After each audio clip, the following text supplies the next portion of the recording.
Hello and welcome to Forever Rugby on Forever Sport. And the Bulls have done it. They have gone back-to-back Currie Cup titles. A phenomenal effort as they beat the Sharks 44 points to 10 in Pretoria to seal their second Currie Cup in the same calendar year after winning it in January as well. A superb performance from Jake White's men. And the Blue Machine just continues to sort of eat up trophies within South Africa. The question is, can they translate this to international success? Because at the moment, there just doesn't seem to be a South African side which can even begin to try and stop and touch the Bulls at the moment.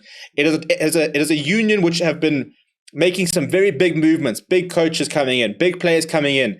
And the defensive effort today, somebody like Joey Mangala, who is in charge of the Bulls defense, takes a bow because it was relentless. The Sharks could not find a way through the Bulls defense until Jan-Hendrik Wessels actually gifted them a try with a bad line-out throw.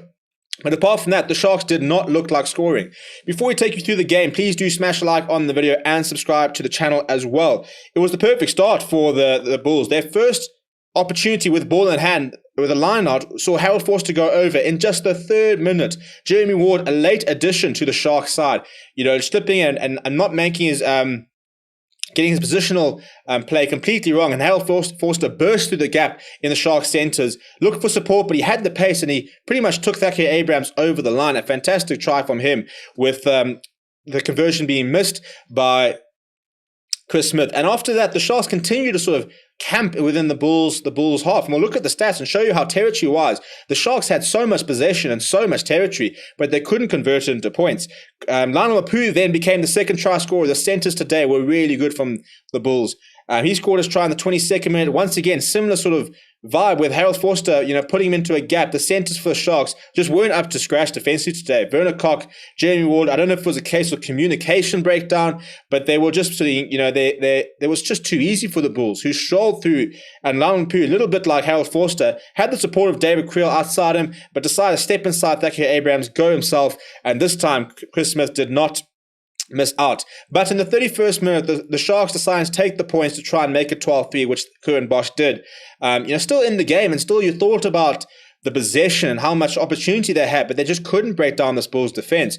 Marcel Coetzee, then just the sheer power. Bulls getting a penalty, tap and go straight to Marcel Coetzee, who bundled his way over his opposite captain, Pepsi Buthelezi.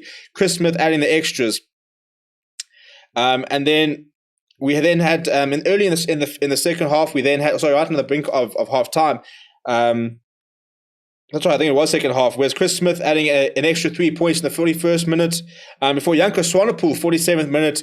That was a try which, first of all, I think sealed the result, and second of all, it kind of showed that the Bulls just wanted it more. It was an up and under. Madosh Tambwe up against Yao Penkle. Madosh Tambwe went up. He managed to knock the ball back.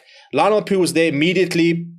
Albert Lowe then sort of carried Carrington Furin quite a few yards with them, and then Janko Swanepoel just, pure commitment. Him and Ruan Okia just smashing over Werner Koch and Thomas du Toit to go for that try. Then with the conversion being added, Zach Berger then the 55th minute sliced through the Sharks defense. Kwesi Mona being guilty of sort of moving too far away from the scrum, creating that gap for the scrum half, who flew through and went over in the 55th minute. Chris Smith adding the extras. We then saw all the benches being unleashed, and Jan-Hendrik Wessels came on, and I think it was his third line-out, right on the 5-meter line, and Thackeray Abrahams had a try ruled out, and the resulting line-out, Jan-Hendrik Wessels just threw it straight over Jacques du Plessis. It landed in the hands of Thomas du Toit, who then smashed his way over in the 65th minute. Curran Bosch adding the extras.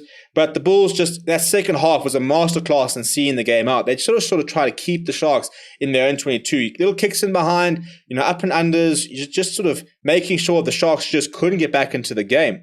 And Chris Smith added an extra 3 in the 68th minute, and then just to sort of cap it off, in the 78th minute, Cornel Hendricks scoring a try, the Sharks trying to attack from deep, the kick from Anthony Foreman rebounding off Lionel Mapu, and Cornel Hendricks was fast enough to jump on it and go over to a final score of 44 points to 10. If we look at the stats, overall possession was 59% for the Sharks to 41%. Territory 56-44. But in the second half, this is what I talk about the Bulls' management. They went from having 33% of the territory in the first half to 57% in the second half, where they just pinned the Sharks back. The Bulls beat 27 defenders compared to the Sharks 14, 7 clean breaks. Sharks had more gain line carries, far more passes. The Bulls had more offloads, same amount of turnovers won. 25 kicks from hand from the Bulls, 20 from the Sharks. But it was the defensive effort that was so impressive. The Bulls making 78 of 92 tackles at 85% tackle success rate. The Sharks, on the other hand, making 56 of 83, just a 67% success rate. Rucks were 94 and 95. Lineouts, though, for the Bulls, they lost 2. I think it was both when Jan and Hendrik Wessels came onto the park. The Sharks losing 4 lineouts today at a 76% success rate. Scrums were pretty even. We saw a couple of big scrums, but generally there weren't too many penalties or anything like that. But the Sharks discipline, conceding 27 penalties, 16 in their own half throughout the game. The Bulls, on the other hand, conceding 17 penalties, 11 in their own half. There was a late yellow card to Verticok in the end of the game, but the damage was done. And I think some of the players to look at, somebody like an Ulrich Lowe, tremendous performance from him. 12 carries, 5 tackles, 1 missed tackle, 2 turnovers, 1. Really good effort from him. Marcel Coetzee, the entire loose trio played well. Marcel Coetzee, 11 carries, 10 tackles, not 1 missed tackle, a proper captain's innings from him. Arno Botha as well, made quite a few tackles. Ruan Okia, characteristically got through a lot of work.